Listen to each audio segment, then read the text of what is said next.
it's time for the donkey of the day. That's pretty funny. Charlamagne the devil? Possibly. The Breakfast Club.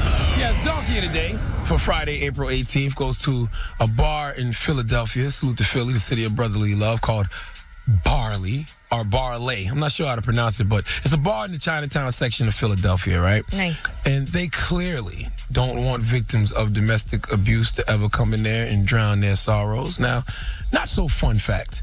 More than 1 in 3 women and 1 in 7 men are victims of severe physical harm by their intimate partner during their lifetimes, right? So that means 1 out of every 3 women and 1 out of 7 men walked by this bar in Philadelphia called Barley and read this sign that the management of this establishment put out and were offended.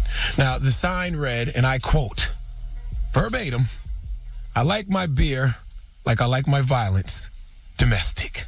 Whoa. Let me repeat.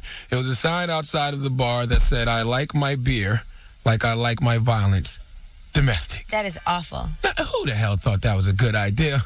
NBC 10 in Philadelphia contacted Barley, that's the name of the bar, to ask about the sign. A man who worked at the bar, who refused to give his name, probably because he is the one that created the sign, said he was the person, he did say that. He said he was the person who had written the message and that it was taken down a few hours after being posted. Duh, you think?